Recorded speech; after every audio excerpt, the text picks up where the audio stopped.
जितने भी लोग जुड़ रहे हैं प्लीज मुझे कमेंट करके बताते रहना कि आप सभी तक आवाज पहुंच रही है या आवाज नहीं पहुंच रही है। चलिए आज का जो विषय है उसको स्टार्ट करते हैं। आज का विषय है जो पैतृक संपत्ति अभियान जिला किन्नौर के अंदर पिछले 30 सालों से चल रहा है, वो अभियान क्यों और किस लिए जरूरी है और इसका लक्ष्य क्या है और उसका उद्देश्य क्या है। आज मैं जिस जगह में बैठी हूँ वो जिला किन्नौर का सबसे पुराना एनजीओ है महिला कल्याण परिषद। पैतृक संपत्ति के बारे में बात करूं उससे पहले मैं जो महिला कल्याण परिषद है उसके बारे में आप सभी को बताना चाहती हूँ। वैसे आज का जो टॉपिक है वो काफी इंटरेस्टिंग रहने वाला है, इसलिए आप सभी से रिक्वेस्ट है कि प्लीज ना जाए, इस लाइव को शुरू से लास्ट तक देखें। और अगर आप सभी के इससे रिलेटेड कोई क्वेश्चन है वो भी आप कमेंट करके बता सकते हो, और अगर आपको सुनाई नहीं दे रहा है, कोई प्रॉब्लम है, वो भी आप मुझे जरूर कमेंट बॉक्स में लिख सकते हो। चलिए मैंने आप सभी को बता दिया, ये किन्नौर का सबसे पुराना एनजीओ है महिला कल्याण परिषद, इसका नाम है। स्थापना इसकी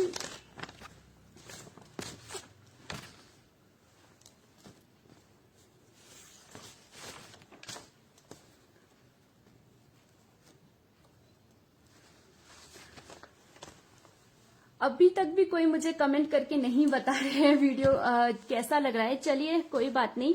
तो आप सभी को बता रही थी ये महिला कल्याण परिषद जिला किन्नौर का सबसे पुराना एनजीओ है और इसकी स्थापना 1989 में हुई थी और इसकी वर्तमान समय जो अध्यक्षा है वो कुमारी रतन मंजरी जी है। आप में से बहुत सारे लोग इस एनजीओ से परिचित होंगे। एनजीओ नॉन गवर्नमेंट ऑर्गेनाइजेशन होता है और जिला किन्नौर में इस वक्त जो सबसे पुराना एनजीओ है वो महिला कल्याण जो परिषद है वो है। आप सभी को मैं इस वीडियो के माध्यम से ये भी बताना चाहती हूँ, जो महिला कल्याण परिषद है यहाँ पे ये फैमिली काउंसलिंग भी चलाती है। अगर आपके आसपास कोई ऐसी महिलाएं हैं जो शोषण का शिकार हो रही है, जिन्हें कोई समस्या है, तो वो भी इस एनजीओ में आकर के अपना जो केस है वो लगा सकते हैं। यहाँ पे फैमिली काउंसलिंग भी होती है और ये एनजीओ जो महिलाएं हैं जिला किन्नौर की, जो महिला मंडल है, उनको जोड़कर काम करता है और जितनी भी महिलाओं की जो भी समस्याएं हैं उसको सुलझाने का काम भी यहाँ से किया जाता है। और साथ साथ जितने भी पूरे किन्नौर में महिला मंडल है उनका सहयोग, उनका सपोर्ट हमेशा इस एनजीओ के साथ बना रहता है और महिलाएं आपस में मिलकर कुछ ना कुछ प्रोग्राम्स इस एनजीओ के थ्रू चलाते रहते हैं किन्नौर के अंदर। तो चलिए अब आगे बात करते हैं। तो महिला कल्याण परिषद के बारे में था। यहाँ पे फैमिली काउंसलिंग भी चलती है। अगर आप में से आपके आसपास अगर आपको कोई भी महिलाएं ऐसे नजर आती है जो शोषित है, जिनको प्रॉब्लम है, जिनको फैमिली काउंसलिंग की जरूरत है, तो वो यहाँ इस एनजीओ से संपर्क कर सकते हैं। अब बात करते हैं आज का जो टॉपिक रखा है मैंने। वैसे मुझे मौका मिला आज एमसीएन पाठशाला पर आप सभी से रूबरू होने का, तो मुझे लगा क्यों ना एक इंटरेस्टिंग टॉपिक जो मेरी लाइफ से भी जुड़ी हुई है और कहीं ना कहीं बहुत सारी महिलाएं जो किन्नौर की है वो भी जानना चाहती है इस बारे में, और बहुत सारे आज के समय में मेरे जैसे काफी यूथ भी है जो इस टॉपिक में काफी इंटरेस्ट ले रहे हैं और उनको ये जानना है कि ये जो पैतृक संपत्ति अभियान है ये क्या है।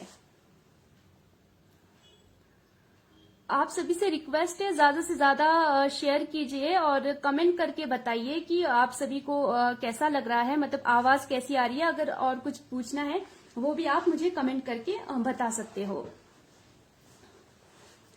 चलिए बात करते हैं पैतृक संपत्ति अभियान के बारे में। ठीक है दोस्तों, तो जो पैतृक संपत्ति अभियान है आप सभी जानते होंगे पैतृक संपत्ति किसे कहा जाता है। पैतृक संपत्ति उसे बोलते हैं जो हमारे जो दादा परदादा होते हैं वो हमारे पिताजी को देते हैं, हमारे पिताजी अपने बच्चों को देते हैं और फिर हमारे जो बच्चे होते हैं, जो फादर होता है, फिर अपने बेटे को देता है। जो मतलब कि पुश्तैनी प्रॉपर्टी जैसे ट्रांसफर होते आती है हमारे परदादा से दादा तक, दादा से पिता तक और पिता से बेटे तक, उस संपत्ति को ही पैतृक संपत्ति कहा जाता है, मतलब जो पुश्तैनी होती है। तो हमारे जिला किन्नौर एक जनजातीय क्षेत्र है और आप सभी शायद जानते होंगे या नहीं जानते होंगे, जनजातीय क्षेत्र होने के कारण जो हमारा किन्नौर है तो जो हिमाचल का जो एक्ट है लैंड वाला, जो 1986 का एक्ट है, वो हिमाचल प्रदेश और जिला किन्नौर के जो जनजातीय क्षेत्र है, जिला किन्नौर, ये पांगी, भरमौर, लाहौल स्पीति, यहाँ पे लागू होता है। तो इस कारण जो जिला किन्नौर में जो प्रॉपर्टी है, जनजातीय क्षेत्र की जो प्रॉपर्टी है, वो जो नॉन ट्राइब होते हैं उनमें उनको नहीं जा सकती है। तो ये कुछ ऐसा कानून है जो संविधान ने जो जनजातीय क्षेत्र के लोग हैं उनको 5वीं और 6वीं अनुसूची के अधीन ये उनको अधिकार दिया है कि उनके जो वहां के अपने जो परंपराएं होंगे, अपनी रीति रिवाज होंगे, वो उनके द्वारा वहां पर अपना कार्य कर सकते हैं। यहाँ पे जो हमारे भारत का जो संविधान है वो लागू होता है, लेकिन उसमें उसके कुछ प्रावधान लागू होते हैं। कुछ जो चीजें हैं वो यहीं इस जनजातीय क्षेत्र के जो नियम है, रीति रिवाज है, वो यहाँ पे लागू रहते हैं। तो इस पे जो हमारा जिला किन्नौर है, आप सभी जानते हैं हमारा किन्नौर एक जनजातीय क्षेत्र है। जनजातीय क्षेत्र होने के कारण यहाँ की अपनी एक विशेष परंपराएं हैं, अपनी संस्कृति है, अपनी रीति रिवाज है, और ये जरूरी भी है। हमारा जैसे हमारा भारत देश है, हमारे भारत देश की भी अपनी एक विशेष संस्कृति है, अपनी एक पहचान है, जो पूरी दुनिया भारत को एक समय में सोने की चिड़िया के नाम से जानती थी। वो क्यों? वो भारत के इसी रीति रिवाजों, परंपराओं के कारण। वैसे ही जिला किन्नौर जनजातीय क्षेत्र होने के कारण आज जिला किन्नौर को पूरी दुनिया में एक मान्यता प्राप्त है, एक प्रसिद्धि प्राप्त है। वो कहीं ना कहीं यहाँ की जो जिला किन्नौर की विशेष जो अलग संस्कृति है, अलग परंपराएं हैं, अलग रीति रिवाज है, उसी के कारण।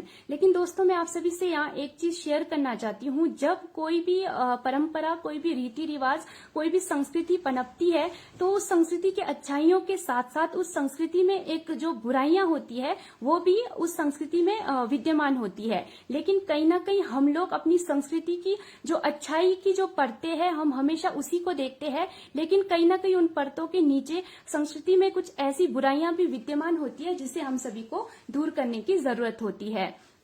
तो वैसे ही अगर मैं आपको भारत का उदाहरण दूं, तो हमारा भारत देश इतना महान है, दुनिया हमारे भारत की तरफ देखता है, एक आदर्श देश की तरह हमारे भारत देश को देखा जाता है। लेकिन उसके बावजूद भी आप सभी जानते होंगे हमारे देश में बहुत सारी बुराइयां हैं, जैसे कि कन्या भ्रूण हत्या, जैसे कि सती प्रथा जो हमारे देश में विद्यमान थी। लेकिन हमारे देश ने संविधान अपना करके वो जो बुराइयां हैं हमारी संस्कृति की, उसको दूर किया गया, ताकि दुनिया के साथ 21वीं शताब्दी में दुनिया के और देशों के साथ हम अपने विचारों से विचारों को मिला सके। दोस्तों, हर एक प्रत्येक देश की अपनी विशेष संस्कृति होती है, पहचान होती है, लेकिन उसके बावजूद भी आज के समय में कानूनों को अपनाया जा रहा है, कानूनों के द्वारा शासन चलाया जा रहा है। क्यों? क्योंकि जरूरी नहीं है कि संस्कृति में हर एक चीज अच्छा ही होगा, कुछ संस्कृति में बुराइयां भी होती है।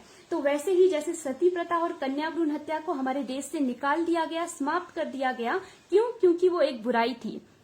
वैसे ही जिला किन्नौर के अंदर बहुत अच्छी संस्कृति होने के बावजूद महिलाओं के साथ यहाँ पे बहुत अच्छा व्यवहार किया जाता है। यहाँ पे कहीं ना कहीं जो पुरुष और स्त्री है उनको बराबर मतलब कि भरण पोषण जो उनका होता है, जो उनको पढ़ाई लिखाई उनकी की जाती है, तो वो उस पर उनके साथ कोई भेदभाव नहीं होता है, ये मैं भी मानती हूँ। और यहाँ जिला किन्नौर की जितनी भी महिलाएं वो भी इस चीज को मानेगी कि कहीं ना कहीं जिला किन्नौर में जो घर में जो हम लोग जो डिसीजन होता है उसमें भी यहाँ की जो महिलाएं हैं वो भागीदार होती है।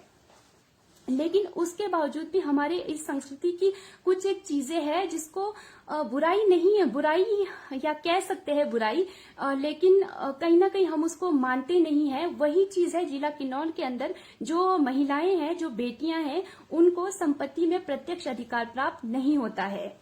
प्रत्यक्ष अधिकार प्राप्त नहीं होता है, ये शब्द इसलिए इस्तेमाल कर रही हूँ दोस्तों, क्योंकि आप में से यहाँ बहुत सारे लोग ऐसे भी जुड़े होंगे जो जानते होंगे कि अप्रत्यक्ष रूप से जिला किन्नौर में जो लड़कियां होती है उनको प्रॉपर्टी उनके पेरेंट्स द्वारा दिया जाता है। उसके भी बहुत सारे प्रावधान हैं जो मैं आपको आगे बताऊंगी। लेकिन जो प्रत्यक्ष रूप से जो संपत्ति है उसमें हमें जिला किन्नौर की जो महिलाएं हैं उनको अधिकार प्राप्त नहीं होता है प्रत्यक्ष रूप से। तो इसी के चलते जो महिला कल्याण परिषद की अध्यक्षा है कुमारी रतन मंजरी जी, वो एक समाज सेवी भी है।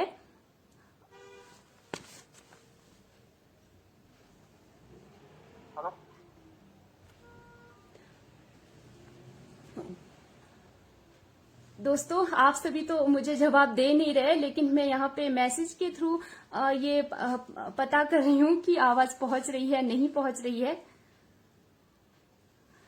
तो चलिए, अभी मैं आप सभी को बता रही थी कि जो महिला कल्याण परिषद की अध्यक्षा है कुमारी मंजरी जी, जो एक बहुत प्रसिद्ध समाज सेवी है, और पहली प्रधान भी रह चुकी है महिला।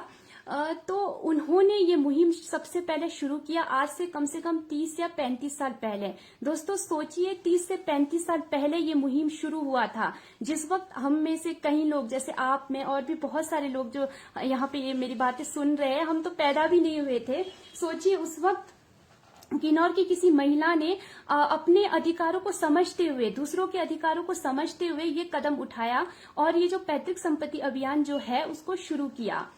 पैतृक संपत्ति अभियान जो है मैंने आपको बता दिया पैतृक संपत्ति क्या होती है। जो हमें दादा परदादा से जो आती जाती प्रॉपर्टी है उसको पैतृक संपत्ति कहा जाता है। तो उन्होंने इतने साल पहले आप सोच सकते हो कि ये मुहिम स्टार्ट किया था।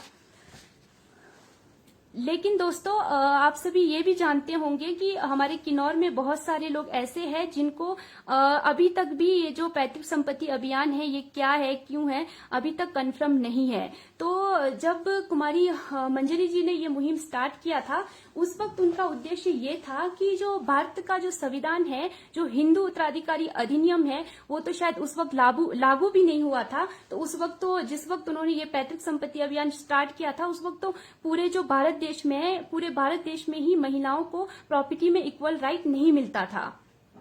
लेकिन उस वक्त उन्होंने ये मुहिम शुरू किया और सन 2005 में जो हिंदू उत्तराधिकारी अधिनियम है उसके तहत पूरे भारतवर्ष की महिलाओं को जो प्रॉपर्टी है उसमें इक्वल राइट मिला। मतलब बेटे के बराबर बेटा बेटी को इक्वल प्रॉपर्टी में राइट मिला हिंदू उत्तराधिकारी अधिनियम 2005 के तहत। लेकिन जो हिंदू उत्तराधिकारी अधिनियम 2005 है वो जिला किन्नौर में लागू नहीं हो सकता। क्यों? क्योंकि मैंने आप सभी को पहले बताया यहाँ पर संविधान द्वारा जो 5वीं अनुसूची है उसके द्वारा जो यहाँ का जो लैंड है वो बाहर के लोगों को ट्रांसफर नहीं हो सकता है। और यहाँ के जो कानून है उसके द्वारा यहाँ के कानून को एक हिसाब से आप वाजिबुल अर्ज कहते हैं, वाजिबुल अर्ज। और यहाँ ये वाजिबुल अर्ज एक हिसाब से एक बड़ा संविधान होता है। जैसे हमारे देश का संविधान है वैसे ही ये छोटा सा किन्नौर का संविधान आप इसको समझ सकते हैं। वाजिबुल अर्ज को किन्नौर का एक छोटे रूप में यहाँ के जो रीति रिवाज है उसको उस वाजिबुल अर्ज में सुरक्षित रखा गया है। तो वो जो वाजिबुल अर्ज है उसमें स्पष्ट रूप से ये लिखा गया है, महिलाओं की जो स्थिति है उसको आप वाजिबुल अर्ज को पढ़ के बहुत अच्छे से समझ सकते हैं। उसमें स्पष्ट रूप से ये लिखा गया है कि जो जिला किन्नौर है यहाँ पर पुत्र ही संपत्ति का अधिकारी होगा। अब मैं फिर से ये शब्द दोहराऊंगी कि जिला किन्नौर के अंदर पुत्र ही संपत्ति का अधिकारी होगा। ऐसा यहाँ का जो कानून, यहाँ का जो रीति रिवाज लिखा जा चुका है वाजिबुल अर्ज उसमें लिखा जा चुका है। तो आप इसके द्वारा समझ सकते हैं कि जिला किन्नौर में कहीं ना कहीं एक हिसाब से महिलाएं समान बाहर से दिखती है, ऊपरी परतों के रूप में दिखती है। लेकिन जब हम उसको डीपली अंदर जाकर देखते हैं तो हमें पता चलता है कि यहाँ पर जो महिलाएं हैं उनको संपत्ति में अधिकार प्राप्त नहीं होता है। जिला किन्नौर में फ्रेंड्स ऐसा होता है, पहले जो प्रॉपर्टी है वो तो पहले भारत में भी होता था लेकिन सन 2005 के बाद इक्वल राइट मिला इसलिए नहीं होता है। तो सन 2005 के बाद देखिए, उसके बाद आप हमारे किन्नौर में देखिए, यहाँ पे हमारे किन्नौर में जो प्रॉपर्टी होती है पहले दादा के नाम पे होता है, उसके बाद वही प्रॉपर्टी आपके पिता के नाम पे होता है और वही प्रॉपर्टी फिर आपके भाई के नाम पे होता है। अगर आप शादी करते हैं तो वही प्रॉपर्टी आपके ससुर, उसके बाद आपके पति और उसके बाद आपका जो बेटा होगा उसके नाम पे होगा। तो आप यहाँ पे हमें समझना होगा कि वैसे वाजिबुल अर्ज जब स्पष्ट करता है महिलाओं का यही वर्णन, तो कहीं ना कहीं आज के समय में किन्नौर के बहुत सारे लोग ऐसा भी बोलते हैं, ऐसा होता था कि पहले समय में जो महिलाएं हैं उनको कुछ अधिकार भी दिए गए थे। बेशक उनको प्रॉपर्टी में इक्वल राइट नहीं दिया गया था लेकिन उसके बावजूद उनको कुछ ऐसे प्रावधानों के तहत लाया गया था जिसके तहत कि उन्हों को एक मतलब कि उनको एक स्पोर्ट्स सिस्टम दिया गया था। तो वो स्पोर्ट्स सिस्टम ये बताते हैं कि बिथोपोना मैं स्पष्ट करती हूँ कि बिथोपोना एक सिस्टम होता है जिसके तहत जब लड़की की शादी होती है हमारे किन्नौर में। अब यहाँ पे हमारे किन्नौर में शादी भी काफी तरीके की होती है फ्रेंड्स। तो एक भाग की शादी होती है, एक भगा की शादी होती है, एक जो हमारा माजोमी बोलते हैं उसके द्वारा शादी होता है। ठीक है, तो भगा के वाला सिस्टम फ्रेंड्स आज हमारे किन्नौर में मौजूद नहीं है। आज हमारे किन्नौर में ऐसा कुछ भी नहीं होता है क्योंकि लोगों ने 21वीं शताब्दी की सोच को अपनाया है। भागकर जो विवाह होता है वो होता है और दूसरा होता है माजोमी। तो जो विवाह जो माजोमी के तहत होता है, जब लोग आते हैं रिश्ता लेकर के किसी के घर में, तो उस वक्त लड़की जो है वो शर्त रख सकती है कि आपके घर की कुछ संपत्ति, इसमें पूरी संपत्ति ऐड नहीं है, कुछ एक संपत्ति जो आपके या मान सकते हैं छोटा सा खेत, छोटा सा घर, वो आप अगर मेरे मतलब उस लड़की के नाम पे करते हैं, तो उस लड़की के नाम पे अगर वो प्रॉपर्टी होता है तो उसको बिथोपोना कहते हैं। ठीक है। दूसरा प्रावधान है दोस्तों वसीयत। तो वसीयत एक हिसाब से प्रावधान भी नहीं कहूंगी, क्योंकि वसीयत जब एक इंसान करता है, वो अपनी निजी संपत्ति, जो हमारी निजी संपत्ति होती है, हम उसको वसीयत कर सकते हैं, लेकिन जो हमारी पैतृक संपत्ति होती है उसको हम वसीयत नहीं कर सकते हैं। तो इससे भी आप स्पष्ट देखोगे कि अगर कोई पिता अपनी पुत्री को किन्नौर के अंदर वसीयत करता है, तो वो भी एक हिसाब से ये होता है कि वो अपनी प्रॉपर्टी एक हिसाब से मतलब किसी और को दे रहा है, मतलब कि ये नहीं कि वो पैतृक संपत्ति दे रहा है। वो अगर अपना, जैसे कोई पिता अगर अपनी निजी संपत्ति बनाते हैं, तो वो अपनी पुत्री को वो संपत्ति ट्रांसफर करवा सकते हैं। उसके बाद तीसरा है रजिस्ट्री। रजिस्ट्री तो फ्रेंड्स आप सभी जानते ही है, जब कोई व्यक्ति अपना उत्तराधिकारी चुनना चाहता है, कई बार रजिस्ट्री उन केस में भी किया जाता है। कई बार कुछ पेरेंट्स को अपने बच्चों से शिकायत होती है, मतलब अपने बेटों से शिकायत होती है, तो उस केस में वो लोग रजिस्ट्री करवाते हैं।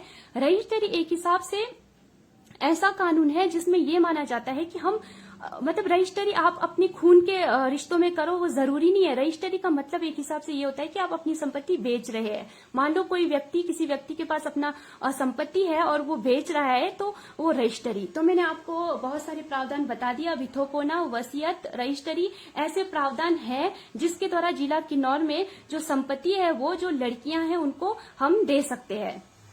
लेकिन अब आप सोचेंगे कि फिर ये अभियान क्यों चल रहा है। दोस्तों, ये अभियान इसलिए चल रहा है क्योंकि हमारे देश का जो संविधान है वो हमें समानता का अधिकार देता है। आप सभी जानते होंगे समानता हमारी मौलिक अधिकार है। समानता के तहत हमें समाज में हमें किसी धर्म के नाम पे, जाति के नाम पे, लिंग के आधार पे हमारे साथ कोई भेदभाव ना हो, हमें समानता मिले, ये समानता है। लेकिन लिंग के आधार पर जहां मैं समानता की बात करूं, तो जब 2005 में माननीय जो संसद है उन्होंने इस बिल को पास किया, तो उन्होंने ये बिल पास करते हुए यही बताया कि हम इस बिल को इसलिए पास करें क्योंकि जो लिंग के आधार पर जो भेदभाव है प्रॉपर्टी में, जो बेटे को प्रॉपर्टी मिल रहा है वही पैतृक संपत्ति लड़कियों को नहीं मिल रहा है। तो हम समाज में, देश में इक्वलिटी लाने के लिए, समानता लाने के लिए जो 2005 का अधिनियम है, हिंदू उत्तराधिकारी अधिनियम, वो लागू कर रहे हैं। लेकिन सेम वही चीज जनजातीय क्षेत्र में हो रहा है दोस्तों। तो जनजातीय क्षेत्र में महिलाओं को समानता कहाँ है। एक तरफ हमारा संविधान कहता है कि जो महिलाएं हैं, जो पुरुष है, वो समान है, हमने उनको समान अधिकार दिया है संपत्ति पे भी, लेकिन उसके बावजूद जिला किन्नौर में आज भी महिलाओं और पुरुष में एक भेदभाव है। अब फ्रेंड्स उसको ध्यान से सुनिए, ये भेदभाव ये ऐसा नहीं है कि ये भेदभाव आपको सोसाइटी में दिखेगा। ये भेदभाव तब आपको दिखेगा जब आप प्रॉपर्टी के जो नियम है किन्नौर के अंदर उसको ध्यान से देखेंगे। जब उसको आप ध्यान से देखेंगे तो आपको ये बात पता चलेगा कि जो जिला किन्नौर में जो महिलाएं हैं उनकी स्थिति संपत्ति के मामले में बिल्कुल भी सिक्योर नहीं है। मान लो कोई महिला है, जब तक इसमें आप सभी को मैं थोड़ा बता देती हूँ, जब तक लड़की शादी नहीं करती है, अपने घर में रहती है मायके में, तब तक वो अपने जो प्रॉपर्टी होती है, उसका जो उनके पापा की जो प्रॉपर्टी होती है, पैतृक संपत्ति, उसमें वो अधिकार रखती है। लेकिन अपने भाई के बराबर मतलब अपने जो भाई है उनके बराबर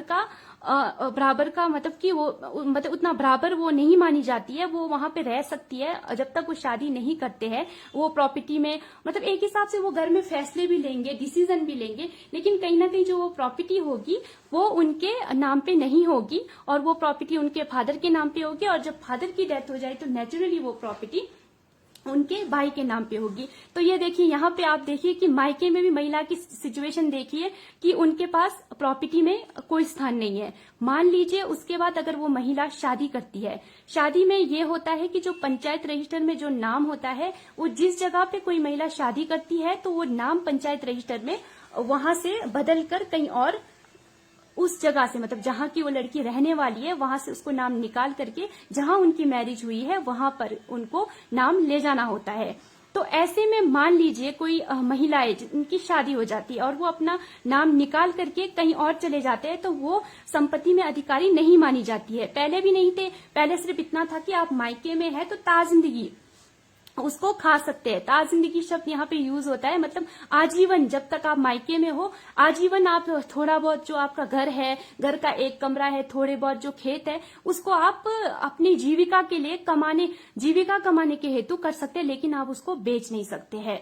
उसके बाद मान लो लड़की की शादी हो जाती है, शादी होके वो पंचायत रजिस्टर से नाम ले जाती है जहां उस जगह पे उनकी विवाह हुई है, वहां पे भी दोस्तों तो वो जो प्रॉपर्टी है वहां पे भी उनके नाम में नहीं होगी। अगर किसी लड़की ने बिथोपोना मांगा है तब जाकर के हो सकता है कि एक आध खेत, एक आध घर उनके नाम पे हो जाएंगे, लेकिन वो भी आज की डेट में संभव नहीं है। मुझे लगता है आज की डेट में 95% लोग ऐसे हैं किन्नौर के अंदर जो बिथोपोना का इस्तेमाल बिल्कुल भी नहीं कर रहे। हो सकते हैं कुछ एक लोग, 5% लोग हो सकते हैं जो बिथोपोना का इस्तेमाल कर रहे हैं, और बहुत सारे लोग ऐसे भी होंगे जो रजिस्ट्री भी कर रहे हैं, कोई लोग ऐसे भी होंगे जो वसीयत कर रहे हैं। क्योंकि आप देख सकते हो फ्रेंड्स, पहले टाइम में हमारे किन्नौर में ऐसा होता था कि बेटा होना मतलब कंपलसरी माना जाता था, और आप देखोगे उस समय की परिस्थितियों के हिसाब से तो सच्चे थे हमारे पूर्वज, जो मतलब कि बेटा पैदा करना उनके लिए कंपलसरी होता था। क्योंकि उस वक्त आप देखोगे कि कहीं ना कहीं जैसे भारत भी पुरुष प्रधान समाज था, तो हमारा किन्नौर भी उस वक्त पुरुष प्रधान समाज था। लेकिन आज 21वीं शताब्दी है दोस्तों, मैं बताऊं 1998, 99 और 2000 के बाद किन्नौर के अंदर एक ऐसा रेवोल्यूशन आया, यहाँ पे लोगों ने समझा कि मतलब जब हम इतने मतलब बच्चों के मामले में उन्होंने सोच रखी कि अगर हम इतने बच्चे रखेंगे तो उनको हमें कैरियर भी बनाना है, उनको हम आगे भी बढ़ाना है। तो हमारे किन्नौर में आज के टाइम पे ज्यादा से ज्यादा लोग 3 बच्चे, 4 बच्चे, ज्यादा से ज्यादा 5 बच्चे, वो भी बहुत कम लोग रखते हैं। तो इसमें आज की डेट में हमारे किन्नौर के लोग ये नहीं देखते कि बेटा होगा या बेटी होगी, वो खुश रहते हैं चाहे वो बेटा हो चाहे वो बेटी हो। लेकिन उसके बावजूद देखिए आज किन्नौर में हर गांव में, हर घर में, हर दूसरे घर में बेटियां हैं, मतलब किसी के बेटे नहीं है। तो क्या वो लोग अपनी बेटियों को प्रॉपर्टी नहीं दे रहे हैं फ्रेंड्स? वो कुछ ना कुछ प्रावधान, अब वो ऐसा तो करेंगे नहीं कि अपनी प्रॉपर्टी जाकर के किसी और को देंगे या अपनी ही प्रॉपर्टी जाके अपने भाइयों को दे देंगे। वो तो यही चाहेंगे कि उनकी जो प्रॉपर्टी होगी उनकी बेटियों को मिले। तो वो भी कुछ ना कुछ तो कर ही रहे हैं, वो ऐसा तो नहीं है कि वो प्रॉपर्टी किसी और को दे रहे हैं। तो और एक भी सिस्टम हमारे किन्नौर में चलता है, घर जवाई वाला सिस्टम। हमारे किन्नौर में पहले के समय में जिनकी बेटियां होती थी, पहले वैसे बेटा कंपल्सरी मानते थे, लेकिन फिर भी क्या करे, अगर किसी की नहीं होते हैं बेटे, तो उस केस में जब बेटी होती थी तो ज्यादातर मामलों में यही देखा गया कि घर जवाई। ये तो आज के डेट में भी आप किन्नौर के कभी किन्नौर के कहीं गाँव में, आप तो किन्नौर के होंगे, आप में से कई लोग तो आपसे भी जानते होंगे कि यहाँ पे घर जवाई वाला सिस्टम आज भी जीवित है। और वो अच्छा भी है जब किसी लड़की को लगता है कि हाँ, अगर उनको घर में रह करके अपनी प्रॉपर्टी संभालनी है तो वो किसी के बेटे को अपने घर में लाते हैं, तो वो भी सिस्टम सही है। लेकिन उस सिस्टम में भी आप 95 में से 5% ही ऐसे केस देखोगे जहां पे पूरे प्रॉपर्टी के मालिक लड़के नहीं बनते हैं। बाद में वहां पे भी यही हो जाता है फ्रेंड्स कि लड़की के नाम पे थोड़ा बहुत ही प्रॉपर्टी होता है, बाद में नेचुरली वो जो महिला होंगे उनको भी लगेगा, क्योंकि हम महिलाएं ऐसे होती है, हम मतलब बहुत भावनाओं में बहने वाली होती है। हमें ऐसा लगता है कि चलो ठीक है, तो वो अपने पति के नाम पे ही दे देते हैं, क्योंकि उनकी सोच होती है कि कल दिन प्रॉपर्टी तो बच्चों को ही जानी है। तो उसमें से 95% तो यही है कि प्रॉपर्टी वहां भी जब घर जवाई लाते हैं तो वहां भी प्रॉपर्टी लड़के के नाम पे हो जाती है। तो अपने ही घर में वहां भी फिर महिला के पास 1 या 2 खेत रहन बसेरा के बराबर रहता है। तो आप सभी को बताऊं, आज के समय में तो हर घर में, मतलब मैं समझती हूँ कि आज के दिन में अगर हम सर्वे करने जाए किन्नौर के गांव में, तो हम पाएंगे कि हर दूसरे तीसरे घर में बेटियां हैं। तो ऐसे मामले में मुझे कहीं ना कहीं लगता है, क्योंकि वो लोग आवाज नहीं उठाएंगे जिन घरों में मैं समझती हूँ जिन घरों में भाई बहन है, तो कहीं ना कहीं जो हमारे भाई बहन का जो रिश्ता होता है वो बहुत स्ट्रांग होता है। और इवन हम भी, अगर हम भी सोचो, अगर हमारे घर में भाई होता तो क्या थोड़ा सा हमें भी लगता कि नहीं, हमें प्रॉपर्टी लेके क्या करनी है, हमें माँ बाप ने इतना पढ़ाया, इतना लिखा है। हम अपनी मतलब महिलाएं ऐसी होती है कि वो खुशी खुशी दूसरों के घर चली जाती है, वो कभी ये नहीं सोचती है कि दूसरे के घर में जाके मुझे ये प्रॉब्लम होगी, क्या होगी। वो खुशी खुशी दूसरों के घर में चले जाते हैं। ये तो चलो जिन घर में भाई बहन दोनों हैं उनमें तो चलो ठीक है, बहन चले जाते हैं, कोई बात नहीं, भाई को प्रॉपर्टी मिल जाती है, वो भी अच्छा, उसमें कोई बुराई नहीं है, क्योंकि वो जो उनकी बहन है वो खुद चाह रही है। लेकिन जिन घरों में बेटियां हैं उन घरों की सिचुएशन सोचिए आप। कोई इंसान अगर वसीयत करे उसमें भी समस्या, क्योंकि वो पैतृक संपत्ति को वसीयत नहीं कर सकता है, ठीक है। और जरूरी नहीं है कि किन्नौर का हर दूसरा आदमी अपने घर में घर ज्वाई लाएंगे, ये भी जरूरी नहीं है। तीसरा, रजिस्ट्री। फ्रेंड्स, अगर मैं बता दूं, रजिस्ट्री करना कोई आसान नहीं होता है, इसके लिए आपको काफी पैसा लगता है। और आप सोचिए कि जरूरी नहीं है कि, मानती हूं आज के डेट में क्रॉप या ये क्या बोलते हैं, एप्पल की वजह से यहाँ पे लोगों की जो आर्थिक स्थिति है बहुत अच्छी है, लेकिन हो सकता है, जरूरी नहीं है कि सबकी ही आर्थिक स्थिति अच्छी है। मान लीजिए कोई व्यक्ति ऐसा है जिसकी सिर्फ बेटियां हैं, ठीक है, और उन्होंने अपनी बेटियों के नाम पे प्रॉपर्टी करनी है, तो उनको एक इतना लंबा चौड़ा प्रोसेस करना पड़ेगा। हर इंसान इतना अवेयर नहीं होता है। बहुत सारे लोग आज भी हमारे किन्नौर में ऐसे मिलेंगे जिनको सच में ही नहीं पता है कि प्रॉपर्टी हम अपनी बेटियों को कैसे दें, क्या लीगल प्रोसेस करें, और अगर रजिस्ट्री भी करे तो कैसे करे, और इतना पैसे कहाँ से लाए। तो इसमें आप देखिए कि प्रॉपर्टी तो मिल रही है, मिलेगी, लेकिन उसके लिए आपको बहुत एफर्ट करना पड़ेगा। मान लो किसी के घर में 5 बेटियां हैं, ठीक है, अब उनको अपने फादर की जो प्रॉपर्टी है वो अपने पास तक, अपने लिए, अपने नाम पे करना है। तो आप सोचिए कि उन लड़कियों को कितना कॉम्प्रोमाइज और कितना स्ट्रगल, कितना संघर्ष उनको करना पड़ेगा उस प्रॉपर्टी को अपने नाम पे प्रत्यक्ष रूप से करने के लिए। अब प्रत्यक्ष रूप से तो बहुत सारे साधन है, 3-4 तो मैंने आप सभी को बता दिए। उसके अलावा भी कोई अगर है तो वो आप सभी को पता होगा। मैं अभी यहाँ पे एक चीज नोटिस कर रही हूँ, कई लोग वैसे बहुत सारे लोग हैं, हर इंसान की अपनी अपनी राय है, तो बहुत गुस्से वाले इमोजी भी भेज रहे हैं, कोई हंस भी रहे हैं। तो मैं आप सभी को यहाँ एक चीज बता दूं, जरूरी नहीं है आज जो मैं बातें आप सभी को बोल रही हूँ वो आप सभी को अच्छी लगे, और ये भी जरूरी नहीं है कि आज के समय में जितनी भी बातें समाज में एग्जिस्ट करती है वो बातें हमें पसंद आए। हो सकता है बहुत सारी चीजें ऐसी है जिसको मैं भी नहीं मानती हूँ, और मैं मानती हूँ ठीक है, अगर जो चीजें हम नहीं मानते हैं उस पर हमें विरोध करना चाहिए, और उसमें हमें स्पष्ट रूप से अपनी बात रखनी चाहिए, क्योंकि हमारे संविधान ने अधिकार दिया है, हम बोल सकते हैं, अपनी बातों को रख सकते हैं। तो यहाँ पर भी अगर जिन लोगों को मेरी बातें पसंद नहीं आ रही है तो उनको भी मैं इतना ही कहना चाहूंगी, आप प्लीज ये जो टॉपिक है इसको ध्यान से सुनिए। जरूरी नहीं है आप इस चीज को मानते हो, नहीं मानते हो, लेकिन उसके बावजूद भी एक सुनने से हम थोड़ा सा अंडरस्टैंड कर पाएंगे इस चीज को कि ये क्या चीज है। और मैं देख रही हूँ कि नाराजगी बहुत लोग दिखा रहे हैं, पता नहीं, मुझे समझ नहीं आता है कि इस चीज को लेकर के हमारे लोगों में इतनी नेगेटिविटी क्यों है। फ्रेंड्स, अभी तक मैंने आप सभी को देखिए ये सब इतनी सारी बातें बता दी कि कुछ इस तरह का सिस्टम है। और यहाँ पर जो प्रॉपर्टी है, हम जो ये महिला कल्याण परिषद ने जो अभियान चलाया पैतृक संपत्ति, उनका स्पष्ट मानना है कि जो समानता का अधिकार पूरे देश में विद्यमान है, जो हिंदू उत्तराधिकारी अधिनियम 2005 पूरे देश में विद्यमान है, वही अधिनियम हमारे जो किन्नौर है यहाँ की महिलाओं के लिए भी लागू हो। जनजातीय जो परंपराएं हैं, जो रीति रिवाज है, उसकी हम इज्जत करते हैं। मुझे लगता है कि कहीं ना कहीं हमें गर्व भी होना चाहिए कि हम ऐसे क्षेत्र के लोग हैं, जनजातीय क्षेत्र के लोग हैं, हमारी इतनी अलग, इतनी अच्छी, इतनी विशेष परंपराएं, विशेष संस्कृति है। मुझे खुद को भी बहुत गर्व होता है कि मैं जिला किन्नौर में पैदा हुई और ऐसी जगह में पैदा हुई जहाँ पे हमें बहुत सारी चीजों के लिए बहुत फ्रीडम है, और ऐसी जगह पैदा हुई जहाँ पे बहुत सारी बुराइयां समाज में होती है, उसमें से कुछ एक बुराइयां विद्यमान है, बाकी तो सब कुछ ठीक ठाक है। तो हमें जो महिला कल्याण परिषद का स्पष्ट मानना है कि जो जनजातीय रीति रिवाज है अपनी जगह बिल्कुल सही है, होने चाहिए, लेकिन केवल और केवल जो हिंदू उत्तराधिकारी अधिनियम 2005 है, जो पूरे संपूर्ण भारत में लागू है, वो हमारे जिला किन्नौर में भी लागू होना चाहिए, जिससे जो हमारे जिला किन्नौर की महिलाएं हैं उनको संपत्ति पे इक्वल राइट मिलेगा। अब आगे मैं जो नेक्स्ट बात करने वाली हूँ वो थोड़ा आप सभी को अजीब भी लग सकता है, बिकॉज आप सभी को मैं बताती हूँ, कई लोगों को लगता है कि प्रॉपर्टी में राइट क्यों जरूरी है, मतलब एक इंसान की लाइफ में प्रॉपर्टी क्यों जरूरी है। तो इस पे मैं आप सभी में से बहुत लोग जुड़े हैं, तो जरूर मुझे कमेंट करके बताना, आप सभी में से कितने लोग होंगे अभी तक जिनका सपना नहीं होगा कि हमने घर बनाना है, हमने कुछ थोड़े से, चलो हम ज्यादा खेत ना भी खरीद सके, एक किचन गार्डन तक हमारी लाइफ हो, मतलब थोड़ा सा हम लैंड भी ले, थोड़ा सा हमारी जमीन हो, क्योंकि एक इंसान की जो मेन जरूरतें होती है वो रोटी, कपड़ा और मकान होती है। तो फ्रेंड्स, मकान कहाँ बनता है? मकान लैंड के ऊपर बनता है। तो देखिए, जो मकान आप एक किसी लैंड पे बनाएंगे, महिलाओं के लिए यहाँ पे एक चीज है कि या तो आप खुद कमाइए, खुद इतना मेहनत कीजिए, अपने नाम पे प्रॉपर्टी आप खरीद लीजिए प्रॉपर्टी, फिर उसको आप बाय प्रोसेस उसके बाद उस प्रॉपर्टी को कुछ भी कीजिए। लेकिन आपको लगता है इतना लंबा प्रोसेस कोई महिला करती होगी या कोई महिला इतना ज्यादा सोचेगी?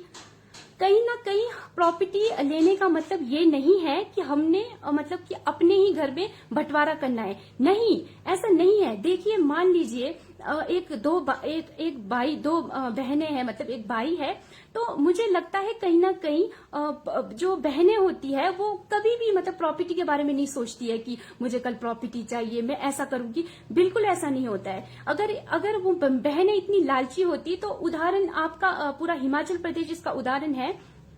पूरे हिमाचल प्रदेश में सिर्फ जनजातीय क्षेत्रों को छोड़ करके सब जगह जो हिंदू उत्तराधिकारी अधिनियम 2005 है वो लागू है। और मैंने बहुत केसों में सुना है कि महिलाओं को पंचायत लेके जाते हैं और बहनें बहुत खुशी खुशी अपने भाई के नाम पे वो प्रॉपर्टी रिटर्न करती है। फ्रेंड्स, यहीं से आगे आप रामपुर बुशहर चले जाइए, यहाँ से आगे ही आप जैसे ही आप किन्नौर खत्म करते हो चौरा से आगे, वहां से आगे ही महिलाओं को प्रॉपर्टी में अधिकार मिलता है। तो आप वहीं देखिए कि क्या वहां लड़ाइयां है। क्या आज भी हिमाचल प्रदेश एक शांत राज्य है, उसके नाम से जाना जाता है? क्या वहां पे उन चीजों को लेकर लड़ाइयां हैं कि मेरी बहन प्रॉपर्टी ले रहे हैं तो हम दोनों लड़ रहे हैं? बहुत कम केसेस ऐसे मिलेंगे आपको। 95% केसेस ऐसे मिलेंगे जहां पे बहनों ने प्रॉपर्टी में अधिकार होने के बावजूद भी प्रॉपर्टी रिटर्न की है। तो इस चीज पे मैं यहाँ ये बताना चाहती हूँ कि जो जिला किन्नौर में जो महिलाएं हैं जो चाहते हैं कि प्रॉपर्टी हमें नहीं लेना है, तो अगर हिंदू उत्तराधिकारी अधिनियम आता है तो उसके बावजूद भी वो प्रॉपर्टी वो रिटर्न कर सकते हैं। ऐसा नहीं है कि अगर उनको नहीं चाहिए तो भी वो जबरदस्ती उस प्रॉपर्टी को रखे। लेकिन जिन महिलाओं को एक्चुअल में जरूरत है, एक्चुअल में उनको इस चीज की जरूरत है, जिनके भाई नहीं है, अब उनके भाई नहीं है तो वो प्रॉपर्टी कहाँ लगाएंगे? उनको जब जरूरत है तो वो उस कानून को एक्सेप्ट करेंगे। और जिन लोगों को, मुझे लगता है जिन लोगों को नहीं चाहिए प्रॉपर्टी, तो वो रिटर्न कर सकते हैं, जैसा कि यहाँ से किन्नौर के बाहर हो रहा है। और आप सभी को मैं ये बताना चाहती हूँ, कभी आप हिमाचल का दौरा करेंगे, कभी आप जनजातीय क्षेत्रों को छोड़ करके बाहर कहीं इसी हिमाचल की जगहों में जाएंगे, तो आप सब जगह यही पाएंगे कि लड़कियों को प्रॉपर्टी में राइट इक्वल मिल रहा है, बेटों के बराबर। लेकिन उसके बावजूद भी ऐसा नहीं है कि घर में लड़ाइयां हो रही है या घर में कलेश है। वो तो बहनों पे डिपेंड करता है कि वो अपने भाई को प्रॉपर्टी देना चाहती है, नहीं देना चाहती है। लेकिन हमारे किन्नौर में तो यहाँ पे पूछने का तो कोई सवाल ही नहीं पैदा होता है। हमारे किन्नौर में तो महिलाओं से कभी पूछा तक नहीं जाता है कि क्या आपको भी प्रॉपर्टी चाहिए, क्या थोड़ा बहुत प्रॉपर्टी आपको हम दे सकते हैं। ऐसा यहाँ पे बिल्कुल भी नहीं होता है।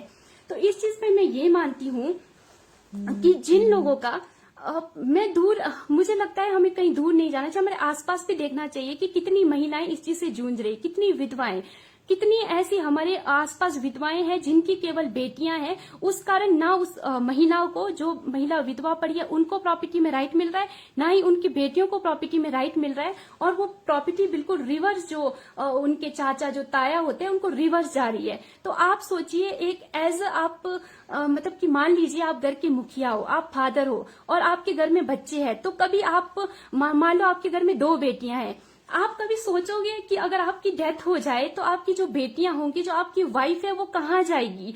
क्योंकि वो प्रॉपर्टी में बिल्कुल भी एग्जिस्ट नहीं करेगी, क्योंकि वो प्रॉपर्टी आपके डेथ के बाद सीधी सीधी रिवर्स आपके, बेशक वो लेना चाहे नहीं लेना चाहे, लेकिन वो प्रॉपर्टी रिवर्स चली जाती है। वसीयत में भी ऐसा ही होता है। कोई इंसान अगर वसीयत कर दे, उसको भी जो उस इंसान की जो भाइयां हैं या उनके चाचा ताया, वो चैलेंज कर सकते हैं कि इनकी जो बेटी है, इसने आगे शादी कर लिया, अब ये यहाँ नहीं रहती है, तो लीगली ये प्रॉपर्टी हमारी हुई। उम्मीद है दोस्तों, आज मैंने आप सभी को जो बात समझाने की कोशिश की कि यहाँ पे प्रॉपर्टी में कितना कुछ, मतलब बहुत कुछ बातें हैं जो धीरे धीरे, अभी मैं मानती हूँ ये 15, 20 या 30 मिनट का लाइव सेशन करके आप बिल्कुल भी शायद नहीं समझ पा रहे होंगे, या कई लोग समझ भी पाए होंगे। मैं इसलिए बोल रही हूँ कि नहीं समझ पाए होंगे क्योंकि मुझे खुद को एक बहुत लंबा, मुझे महिला कल्याण परिषद से जुड़ करके आज 4 साल हो रहे हैं, और इन 4 सालों में मैंने बहुत स्टडी किया है। एक समय ऐसा था जब मैं पहली बार महिला कल्याण परिषद से जुड़ी थी, उस वक्त जब मैं मतलब शुरू की बात है, जब मैं फील्ड वर्क में गई तो मुझे ऐसे ऐसे बैड एक्सपीरियंस का सामना करना पड़ा। लोग बिल्कुल हमें बाइकआउट कर रहे थे, बिल्कुल वो हमें ना सुनना चाहते थे, मतलब बिल्कुल ही ऐसा। मतलब तब मुझे उस वक्त रियलाइज हुआ कि ये अभियान ऐसा नहीं है, हम केवल बातों में इसको इम्प्लीमेंट नहीं कर पाएंगे। मुझे इसमें ये लगा कि ये बहुत लंबा चौड़ा लीगल प्रोसेस है और हमारे को ये अगर अधिकार कोई दे सकता है, वो कॉन्स्टिट्यूशन दे सकती है, वो न्यायालय दे सकती है। बिकॉज हम अगर अपने आप को जस्टिफाई करेंगे, किन्नौर के गांव में जाके लोगों तक जाकर के उनको समझाएंगे, वो बिल्कुल ही इस बात को कई लोग हैं। मैंने एक चीज अपने फील्ड वर्क में महसूस किया कि जो पुरुषों के महिलाओं के मुकाबले जो पुरुष है वो बहुत इस चीज को सपोर्ट कर रहे हैं। बिकॉज क्योंकि कहीं ना कहीं पुरुष समझते हैं इस चीज को कि हमारे अगर कल दिन बच्चे होंगे, चाहे वो बेटा होगी चाहे वो बेटी होगी, वो इक्वल होगी। लेकिन कहीं ना कहीं जो हमारे किन्नौर की महिलाएं हैं वो बहुत भावना, उनके अंदर बहुत भावना है अपने बच्चों को प्रति पे। तो उनको लगता है कि कहीं ना कहीं ये अगर कानून बन जाए तो थोड़ा सा बेटा बेटी में मतलब कि थोड़ा सा उतार चढ़ाव हो जाएगा, घर में थोड़ा सा प्रॉब्लम हो जाएगा। वो थोड़ा सा जो महिलाएं होती है वो भावनात्मक तरीके से सोचती है, लेकिन जो मैन होता है एक, वो बहुत प्रैक्टिकली सोचते हैं कि हाँ अगर हमारे यहाँ पे कोई बेटा या बेटी पैदा होती है तो वाकई दोनों को इक्वल राइट मिलना चाहिए। बिकॉज हमारा कॉन्स्टिट्यूशन भी बोलता है कि लिंग के आधार पर कोई भेदभाव नहीं होना चाहिए। और आज के समय में आप हर जगह देखोगे, बोर्ड देखोगे, बेटा बेटी एक समान, बेटा बेटी एक समान। तो कहीं ना कहीं किन्नौर में क्यों नहीं, कहीं ना कहीं प्रॉपर्टी में क्यों नहीं बेटा बेटी एक समान। तो ये चीज मुझे समझने में काफी समय लगा। उस वक्त मैंने एक चीज अपने फील्ड वर्क में मेरा ये बैड एक्सपीरियंस ही मैं कहूंगी, थोड़ा मुझे अजीब भी लगा था। आप लोग पता नहीं सुनने में इंटरेस्टेड होंगे या नहीं होंगे। काफी 1.5-2 साल पहले की बात है, किसी फील्ड वर्क में गई थी मैं। तो वहां पे मुझे कई थे बहुत बुद्धिमान लोग थे, काफी नॉलेज रखते थे अपने फील्ड में। तो उन्होंने मुझे ये कहा कि आपको स्टडी करनी चाहिए, आप ऐसे ही आकर के ये गांव में कैंपेन करने से यहाँ पे जो हिंदू उत्तराधिकारी अधिनियम 2005 है वो इम्प्लीमेंट नहीं करवा पाओगे। वो बात से मैं बहुत एग्री करती हूँ दोस्तों, क्योंकि हम जिस भी फील्ड में जाते हैं उस फील्ड का हमें नॉलेज होना बहुत जरूरी है। और मैं ये मानती हूँ कि आज भी मेरे पास इस चीज को लेकर के बहुत कुछ नॉलेज अभी भी नहीं है। अभी भी मैं आंकड़े इकट्ठा कर रही हूँ, अभी भी मैं सीख रही हूँ, अभी भी मैं चीजों को समझ रही हूँ। दूसरी बात, ये पैतृक संपत्ति को मैं इतना दिल से लेती हूँ, उसका एक कनेक्शन ये भी है कि मैं खुद ऐसे परिवार से मतलब कि ऐसे परिवार से रहती हूँ, मतलब जहां पे मैं खुद मतलब इस चीज को मतलब बहुत अंदर से मतलब फील कर चुकी हूँ। क्योंकि हम खुद 2 सिस्टर्स हैं और हम दोनों ने अपनी लाइफ में, इवन आज भी हम उस चीज को फेस कर रहे हैं, देख रहे हैं। तो हमें रियलाइज होता है कि वाकई में एक ये प्रॉपर्टी को अपने मतलब कि अपने फादर की प्रॉपर्टी को, अपने पुश्तैनी प्रॉपर्टी को, जबकि आगे नहीं है, कोई भाई नहीं है, फिर उस प्रॉपर्टी को भी अपने नाम पे करने के लिए हमें इतना एक लंबा चौड़ा स्ट्रगल करना पड़ रहा है। पहली बार मुझे याद है ये 2011-12 की बात है शायद, उस वक्त मैं 10th क्लास में पढ़ती थी। उस वक्त मैंने कहीं कुमारी जो रतन मंजरी जी है उनका नाम कहीं अखबार में, मैंने गलती से उनका नाम कहीं पढ़ा था। उस वक्त ऐसी सिचुएशन थी मेरे घर में, मैं खुद उस चीज से स्ट्रगल कर रही थी, वो चीज मैं फेस कर रही थी कि एक बेटी पैदा होने का किन्नौर में, एक मतलब घर में बेटा पैदा ना होने का कितना बड़ा एक पूरा एक फैमिली मैटर, पूरा एक फैमिली मैटर मतलब बन जाता था। आज नहीं बनता है। आज 2000 मैं बताती हूँ 20-21 तो अब ऐसा दौर आ चुका है कि जहां पे इतना ये सब चीजें मैटर नहीं करता है। लेकिन ये चीजें मैं कब फेस करी थी, 1998, 99, 2001, 2, 3, 4, 5 तक का ऐसा दौर, जब मैंने अपने खुद के घर में देखा कि एक बेटी पैदा होने का मतलब एक कितना बड़ा मतलब वो होता है कि बेटी है तो प्रॉपर्टी क्यों चाहिए। जब आपके घर में बेटी है तो आपको प्रॉपर्टी क्यों चाहिए, आपकी बेटी तो शादी करके जाएगी ना आगे, तो आप प्रॉपर्टी लेकर के क्या करोगे। इस चीज को मैंने अपने इमोशनली बहुत फील किया। और मैं हमेशा मतलब मैं इवन 5th-6th स्टैंडर्ड में थी तब भी मैं सोचती थी कि क्यों मेरी लाइफ में ऐसा हो रहा है। बिकॉज क्या मतलब मैं बेटी हूँ, मतलब मैं लड़की हूँ, तो क्यों मेरे लाइफ में इतना बड़ा मैंने क्या गलती किया है। जिस गलती का, मेरा भाई होता तो मैं खुशी खुशी अपने भाई को देती, भाई नहीं है तो क्या हमारी प्रॉब्लम है जिस वजह से हमारे जो पूर्वज है वो हमें प्रॉपर्टी में अधिकार नहीं दे रहे। वही सोच 2012 में जब मैंने पहली बार किसी न्यूज कटिंग में कुमारी रतन मंजरी जी का नाम पढ़ा और मैंने उनके आगे पढ़ा कि कुछ एक पैतृक संपत्ति करके अभियान है जो किन्नौर में चल रहा है पिछले कई सालों से, वही साल था, वहां से मुझे उस चीज में इंटरेस्ट आया। और 2020 में 20 और ये मैं बताती हूँ 2015-16 ऐसा दौर था जब मैं मतलब कि इस मुहिम से जुड़ना चाहती थी। मैं स्कूल में पढ़ती थी, लेकिन कहीं ना कहीं मुझे होता था कि वो जो मंजरी मैम है वो मुझे कहीं मिल जाए, वो जो पैतृक संपत्ति अभियान है उनसे मुझे जुड़ने का मौका मिले। मैं भी जानना चाहती हूँ, मैं भी सुनना चाहती हूँ वो क्या चल रहा है किन्नौर में, क्या है वो कोर्ट क्या फैसला कर रही है। मुझे बहुत ज्यादा उस चीज में इंटरेस्ट आने लग गया और यही कारण था कि सन 2017 में मैं अचानक ही, ऐसा भी नहीं कि मैं भी प्लान करके इस एनजीओ में आई हूँ या प्लान करके यहाँ पे आके काम कर रही हूँ।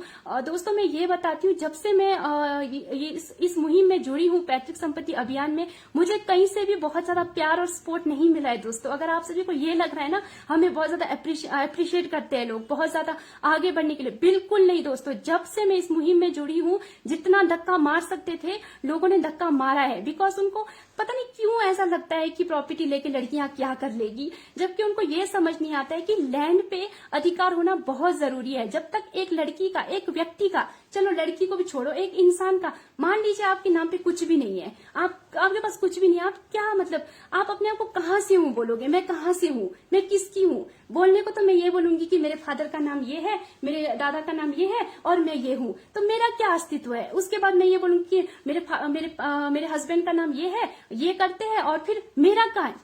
हम लड़कियां किन्नौर में कहाँ एग्जिस्ट करती है। यहाँ पे मैं आप सभी को और एक चीज बताऊं, अगर किन्नौर के अंदर किसी लड़की ने ठेकेदारी करनी है प्रॉपर गवर्नमेंट के उससे, तो भी उसको अब उसके नाम पे लैंड होना चाहिए। तो आप सोचिए ना फ्रेंड्स, पहले लड़कियां क्या इतना पढ़ेगी लिखेगी कमाएगी, फिर जाके कोई प्रॉपर्टी खरीदेगी, तब जाके अपना घर बनाएगी। ये कितना एक लंबा चौड़ा प्रोसेस है। तो जब मैं यहाँ आई उसके बाद मुझे धीरे धीरे, शुरू में मुझे भी लगता था नहीं होना चाहिए बहुत ऐसे, लेकिन धीरे धीरे आज मैं खुद भी सीख रही हूँ, खुद भी समझ रही हूँ। और मैं आग्रह करती हूँ आप सभी से, किन्नौर की जनता से, विरोध कीजिए। जो चीज आपको पसंद नहीं आता उसको विरोध कीजिए, खुल के विरोध कीजिए। मैं ऐसा नहीं कहती हूँ कि मेरा इस चीज से दिल से कनेक्शन है, जरूरी नहीं है मैं इसको दिल से मानती हूँ। तो यहाँ पे कई लोग हैं, जरूरी नहीं है कि आप में से कई लोग जो इस बात को सुन रहे हैं आप लोगों को ये बात पसंद नहीं होगा, आप लोगों को लगता होगा लड़की प्रॉपर्टी लेके क्या कर लेगी। लेकिन हम अधिकार किसी व्यक्ति से नहीं मांग रहे, ना ही किसी किन्नौर के किसी समाज से मांग रहे, या किसी पर्टिकुलर एक फैमिली को टारगेट करके उसी फैमिली के मेंबर को बोल रहे कि आप अपनी बेटी को प्रॉपर्टी दीजिए। बिल्कुल नहीं। आज अगर हम किसी के सामने झुक रहे हैं, अगर हमारे को आज किसी से ये है कि जो मतलब हमें कुछ मिलेगा, वो हमें केवल और केवल न्याय पे यकीन है। बिकॉज मुझे पता है, जब आप सभी को याद होगा, जब दूर क्यों जाती हूँ, अभी हाल ही में देख सकते हो आप, ये हुआ था, क्या बोलते हैं अपना निर्भया वाला मामला, ठीक है। उस मामले में आपने देखा कि एक महिला जिसके साथ इतना दुर्व्यवहार हुआ, पूरी दिल्ली मैं बोलती हूँ, पूरी दिल्ली छोड़ के पूरा हिंदुस्तान जिससे हिल गया, उसके बावजूद भी समाज में कुछ ऐसे लोग थे जो उसी लड़की को गलत बोल रहे थे। आपके जो उनके अपोजिट वकील थे निर्भया के, उनके बयान तो आपने आज तक में किसी न किसी न्यूज चैनल में देखा ही होगा, वो कैसे भयानक बयान दे रहे थे उस चीज पे। तो कहीं ना कहीं समाज के कई लोग निर्भया जो इतनी बड़ी, जिसके साथ इतना बुरा तक हो गया, उसको ही लोग गलत ठहरा रहे थे। हमारी सोसाइटी की पता नहीं एक चीज है कि लोग हमेशा घुमा फिरा के महिलाओं को, या तो घर में बच्चा बिगड़ता है तब भी महिलाओं को, अगर लाइफ में उनके बच्चे सक्सेस नहीं हो पाते तो भी महिलाओं को।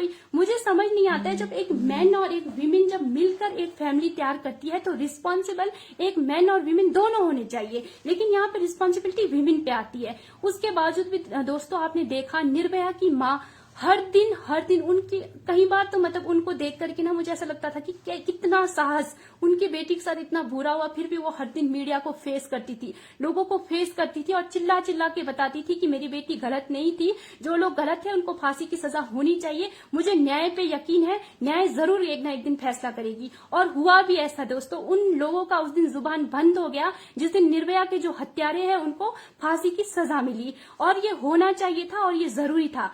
उसी को लेकर के मैं आज किन्नौर में बोलती हूँ। आज किन्नौर में बहुत लोग बोलते हैं कि जो पैतृक संपत्ति अभियान है वो गलत है।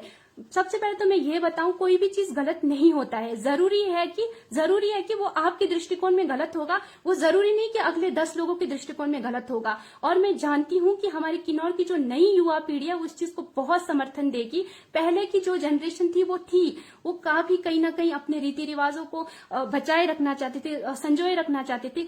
जो हम आज की पीढ़ी है, हम भी अपनी जो किन्नौरी संस्कृति, हमें गर्व होता है कि हम एक किन्नर जाति से संबंधित रखते हैं, जिसका वर्ण वर्णन महाभारत तक में आता है। हमें भी गर्व है और हम आगे भी अपनी संस्कृति को बचाने के लिए पूरा जी जान लगा देंगे। लेकिन जब महिला अधिकारों की बात आती है तो उसको जनजातीय अधिकारों से कभी भी नहीं जोड़ा जाना चाहिए। मैंने किन्नौर में देखा, जब जब भी ये पैतृक संपत्ति अभियान उजागर हुआ, तब तब लोगों ने इस अभियान को बार बार उससे जोड़ा, जनजातीय जो परंपराएं, जनजातीय जो रीति रिवाज है उससे जोड़ा। मैं रिक्वेस्ट करती हूँ किन्नौर की जनता से, जितने भी लोग, जितने भी युवा इस वीडियो को देखेंगे, ज्यादा से ज्यादा शेयर करो, क्योंकि मैं चाहती हूँ हमारी आवाज लोगों तक पहुंचे। कृपया करके आप सभी हमारे जो ये महिला जो अधिकार है उसको जनजातीय अधिकारों से मत जोड़िए। हम भी प्राउड करते हैं, हम यहाँ की जो महिलाएं हैं किन्नौर की, हमें भी बहुत प्राउड फील होता है कि हम जनजातीय क्षेत्र में पैदा हुए, हम ऐसे महान मतलब की रीति रिवाजों में पैदा हुए। लेकिन हम सिर्फ और सिर्फ इतना चाहते हैं कि जो यहाँ की महिलाएं हैं उनको जो संविधान ने जो हमें समानता का अधिकार दिया है, वो समानता, वो इक्वेलिटी जो बोलते हैं ना, लिंग के आधार पर जो भेदभाव नहीं होना चाहिए। बेटा बेटी एक बराबर जो नारा है दोस्तों, वो किन्नौर में उसी दिन सक्षम होगा जिस दिन माननीय हाईकोर्ट, माननीय सुप्रीम कोर्ट जनजातीय महिलाओं को जो ये उत्तराधिकारी अधिनियम 2005 है वो अगर यहाँ इन क्षेत्रों में लागू कर देगी, उस दिन सही मायनों में किन्नौर में बेटा बेटी समान होगी। तब तक कहीं ना कहीं समाज में हम बेटा बेटी समान है, लेकिन फिर भी हमारे बीच में एक थोड़ा बहुत उतार चढ़ाव बिल्कुल हम देख रहे हैं और आगे भी देखने को मिलेगा। और मैं जानती हूँ काफी समय से एक चीज मैंने देखा कि जो किन्नौर की नई युवा पीढ़ी है वो इस चीज को बहुत बहुत सराहना दे रही है। बहुत लोग ऐसे हैं नई पीढ़ी के, वो इस चीज में जुड़ना चाहते हैं, इस मुहिम को समझना चाहते हैं और इस मुहिम को आगे ले जाना चाहते हैं, क्योंकि वो कहीं ना कहीं आज के समय में बाहर देख रहे हैं, वो बाहर जा रहे हैं, उनको समझ आ रहा है कि लड़कियां भी प्रॉपर्टी में राइट रखनी चाहिए, मतलब अधिकार लड़कियों को मिलना चाहिए प्रॉपर्टी में। तो कहीं ना कहीं नई पीढ़ी में ये मान के चलती हूँ कि जो मेरे सोच के, जो मेरे बाद की जो जनरेशन होगी या अभी हमारे आसपास की जो जनरेशन होगी, वो बिल्कुल इस चीज को समझे कि ये चीज क्यों जरूरी है, और वो बहुत ज्यादा समझदार भी है। वो कभी भी महिला अधिकारों को जनजातीय कानूनों, रीति रिवाजों के साथ नहीं जोड़ेगी। पुनः मैं आप सभी को यही कहना चाहती हूँ, हम जनजातीय जो रीति रिवाज है उसको अलग रखना चाहते हैं, महिला अधिकारों को अलग रखना चाहते हैं। उसी के तहत कुमारी मंजरी जी ने माननीय हाईकोर्ट में ये केस दायर किया है। आज भी ये केस विचाराधीन है कोर्ट में, हाई कोर्ट में। तो उम्मीद हम न्यायालय से ही करेंगे, न्याय से ही करेंगे। बेशक इंडिया का जो हमारे देश का जो सिस्टम है न्याय का, बेशक देरी होती है, लचीली है, लेकिन मैं जानती हूँ जब भी इस पक्ष में निर्णय आएगा वो जिला किन्नौर, जितनी भी जनजातीय क्षेत्र की महिलाएं हैं उनके हक में ही आएगा। और हम इस चीज के लिए निरंतर प्रयासरत है दोस्तों। हमें इस चीज को करके कुछ नहीं मिल रहा है, बस इतना है कि अगर ये चीज हो जाएगा तो हमें खुशी होगी कि एक चीज जो हम लेकर चले थे, एक सोच जो हम लेकर चले थे, वो सोच पूरी हो गई और महिलाएं खुशी खुशी प्रॉपर्टी में हकदार है और खुशी खुशी अपना जीवन यापन कर रही है। दूसरी बात इसमें यह भी कि जो भी बेटियां हैं जो अपने घर परिवार के बारे में सोचती है कि भाई को ही मिलना चाहिए, आप भी गलत नहीं है। मैं आपको भी बिल्कुल सही ठहराना चाहूंगी, क्योंकि होता है, हम भाई बहनों में एक ऐसी भावना होती है, हम कभी भी मतलब कि बेशक हम छोटी मोटी लड़ाई झगड़े करते हैं हमारी भाई बहन, लेकिन फिर भी कहीं ना कहीं हमारे अंदर ये भावना होती है कि नहीं, प्रॉपर्टी आप रखिए, कोई बात नहीं, हमें क्या है, हम तो कर लेंगे। तो प्रॉपर्टी होना मतलब कि जरूरी इसलिए है क्योंकि इंसान को रोटी कपड़ा मकान जो 3 जरूरत है उसमें मकान होता है, और मकान जमीन के ऊपर बनता है। दूसरा चीज, आप सभी से एक चीज मैं रिक्वेस्ट करना चाहूंगी। कुछ दिन पहले आप सभी ने देखा, ये काफी 1-2 साल पहले हुआ है, सरफेसी एक्ट के तहत जो बैंक है SBI बैंक रिकांगपिओ का, उन्होंने एक प्रॉपर्टी है जो नॉन ट्राइबल एरिया के लोगों को दे दिया है। मैं चाहती हूँ जिस जोश के साथ किन्नौर की जनता ने महिला कल्याण परिषद की इस मुहिम पैतृक संपत्ति का विरोध किया, मैंने उस वक्त देखा कि किन्नौर का हर एक पंचायत, बहुत कम पंचायत हमारे सहयोग में थे, मैक्सिमम पंचायतों ने लिखकर भेज दिया था कि नहीं, हमारे को बेटियों को प्रॉपर्टी में राइट नहीं देना है। तो उसी जोश के साथ, इतना समय हो गया फ्रेंड्स, 2 साल, अगर इस तरह अगर बैंक किन्नौर के अंदर कार्रवाई करने लगी तो आने वाले समय में किन्नौर के हर गांव में 10-10 लोग बाहर के बस जाएंगे। एक तरफ तो हम बेटियों को प्रॉपर्टी देने से डर रहे, दूसरी तरफ यहाँ देखिए बैंक कैसे कार्रवाइयां कर रही है, जबकि यहाँ पे ऑलरेडी जो 1986 का अधिनियम है वो लागू है जनजातीय क्षेत्रों में। उसके बावजूद भी बैंक इस चीज को दरकिनार करके, कहीं का प्रतिलिपि ला करके उसको सबमिट करके ये बोल रही है कि हमने सिर्फ फ्लोर दिए हैं। तो फ्रेंड्स देखिए, अगर ऐसे ही फ्लोर देने लगे तो आने वाले टाइम में किन्नौर के लोग ग्राउंड फ्लोर फ्लोर अपने नाम पे रखेंगे और ऊपर ऊपर के फ्लोर सबको बेच देंगे। ये चीज भी किन्नौर में होने वाला है। और एक चीज यहाँ पे ये भी आप सभी को बता दूं, समय भी काफी हो रहा है, तो इस लाइव सेशन को खत्म करने का भी टाइम आ रहा है। दूसरी चीज मैं ये बता दूं, आज मैंने किन्नौर के अंदर के लोगों की एक भावना देखी है। कहीं ना कहीं अच्छा भी है, हम अपनी जगह को चलो बचाए रखना चाहते हैं। हमें डर है कि किन्नौर के अंदर बाहर के लोग आएंगे तो बहुत सारी प्रॉब्लम्स आएगी, लेकिन इस चीज पे दूसरी बात ये है फ्रेंड्स, हम खुद, मैंने देखा हम किन्नौर के लोग आज के दिन में दिल्ली में बस गए, चंडीगढ़ में बस गए, सोलन में बस गए, शिमला में बस गए, मतलब बहुत और भी जगह होंगे, मतलब ज्यादातर यहीं बसे हैं। तो इतनी जगह हम जा करके वहां पे जमीन ले रहे हैं, हम वहां पे बस रहे हैं, वहां का जो एरिया है, जो सब कुछ वहां का हम यूज कर रहे हैं, पानी, जगह, बेशक हमने खरीदा है बेशक हमने, फिर भी कहीं ना कहीं फिर हम अपने लिए बहुत मतलब डर रहे हैं कि हमारे यहाँ के लोग बहुत बोले बाले हैं, यहाँ पे बाहर से लोग आएंगे तो बहुत प्रॉब्लम हो जाएगी। हाँ, हो भी सकता है, अगर हमारे को संविधान ने अभी तक भी जनजातीय एरियाज में रखा है तो कहीं ना कहीं हम अनदर लोगों से, बाहर के लोगों से हम इतने उनके बराबर हम नहीं है, अभी हम इतने डेवलप नहीं हुए हैं कि हम लोग उनकी बराबरी कर सके। तो हो सकता है जब संविधान अभी तक हमारे को जनजातीय एरिया में रखे हुए तो कुछ ना कुछ होगा, लेकिन यहाँ के लोगों को एक चीज ये है कि थोड़ा सा हमें अपनाना भी चाहिए। मैं ये चाहती हूँ कि हम बाहर जाके बस रहे हैं, वहां चीजें यूज कर रहे हैं, लेकिन हम चाहते हैं कि हमारी जगह में कोई ना आए। तो थोड़ी सी ये भी चीजें सोचने वाली है। तो फिर अगले वीरवार को मिलेंगे किसी अगले टॉपिक में। उम्मीद करूंगी कि आप सभी को जो मेरी बातें हैं वो आज अच्छी लगी होगी, अच्छी नहीं भी लगी होगी तो आप मेरे को कमेंट करके बताना। बीके समीक्षा डेरान मेरी फेसबुक आईडी है, इंस्टाग्राम आईडी भी मेरी बीके समीक्षा डेरान है। आज के लाइव में कुछ बातें अगर आपको अच्छी नहीं लगी हो तो जरूर मुझे कमेंट करके बताना। मुझे बुरा बिल्कुल नहीं लगेगा, क्योंकि मेरे को इन सब चीजों की आदत हो चुकी है। और अगर कुछ चीजें अच्छी लगी तो वो भी कमेंट करके बताना, और कुछ जानकारियां अगर आप चाहते हैं वो भी मेरे को कमेंट करके बताना। और नेक्स्ट वीरवार आप क्या देखना चाहते हैं वो भी जरूर मुझे कमेंट करके बताना। अगले वीरवार भी मैं आपका ज्यादा समय वेस्ट नहीं करूंगी, कुछ ऐसे ही टॉपिक लेकर आऊंगी, कुछ ऐसे ही मुद्दे लेके आऊंगी जो कोई और बात नहीं करता है, वो हम बात करेंगे। आप वो बातें समीक्षा डेरान के साथ इस लाइव प्रोग्राम में सुनेंगे और उम्मीद है आपको उस वक्त भी मजा आएगा, आज भी। और एक चीज आप सभी से माफी मांगना चाहूंगी, यहाँ पे जानती हूँ बहुत लोग इस चीज को आगे देखेंगे इस वीडियो को, तो माफी मांगती हूँ। मैं जानती हूँ कि हम इंसान जब भी कुछ बोलते हैं तो कहीं ना कहीं हम किसी और की भावनाओं को ठेस पहुंचा रहे होते हैं। अब जरूरी नहीं है कि मैंने आज यहाँ इतनी बातें बोला तो उससे किसी न किसी व्यक्ति को ठेस ना पहुंची हो। कोशिश की है कि ठेस ना पहुंचे और उसके लिए मैं तहे दिल से माफी मांगना चाहती हूँ। अगर आज इसमें इतने देर में 1 घंटे में अगर मेरी कोई बातें अगर आप सभी को बुरी लगी, उसके लिए मैं दिल से माफी मांगना चाहती हूँ। और अगर आप मुझसे जुड़ना चाहते हैं और कुछ जानना चाहते हैं इन सब चीजों के बारे में तो भी मुझे आप मेरे फेसबुक और मेरे इंस्टाग्राम आईडी पर कमेंट करके बताना। चलिए दोस्तों, आज का ये लाइव यहीं समाप्त करते हैं और फिर मिलेंगे अगले वीरवार को, और इसी नई उम्मीद के साथ, सकारात्मक सोच के साथ कि जो